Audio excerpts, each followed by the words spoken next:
pues que estemos aquí debe de verse traducido en empujar y en ayudar este proyecto, no quedarnos únicamente ni en la sorpresa, ni en la felicidad, ni en el asombro, ni en la felicitación.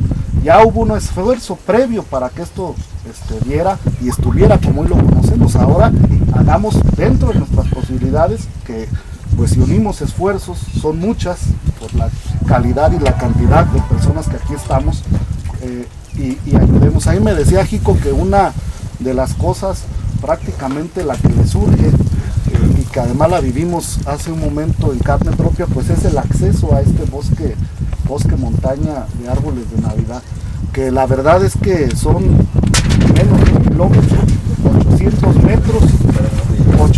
metros de camino de la comunidad del pueblito acá, que además también comunicaría a la comunidad con este bello bosque.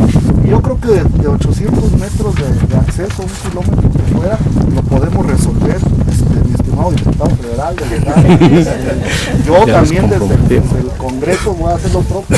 Unamos esfuerzos para que pueda haber acceso, que esto que nosotros conocemos, pongámoslo al alcance de la gente, que la gente pueda accesar a este lugar con mayor facilidad. Digo, de entrada, hay mucho más que ayudar, pero empecemos con algo que sea sorprendente. Yo de mi parte estoy comprometido, Jico.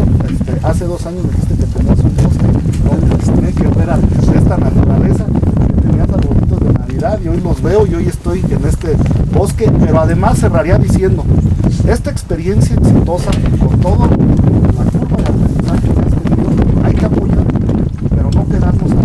Hay que reproducir esto en otras latitudes, aquí mismo en Zacapu, pero en la región y en otras partes del estado. Si tú, digamos que sea recíproco, nosotros apoyemos este esfuerzo y ayudémoslo, pero ayúdanos a que este esfuerzo pueda reproducirse en otros lados.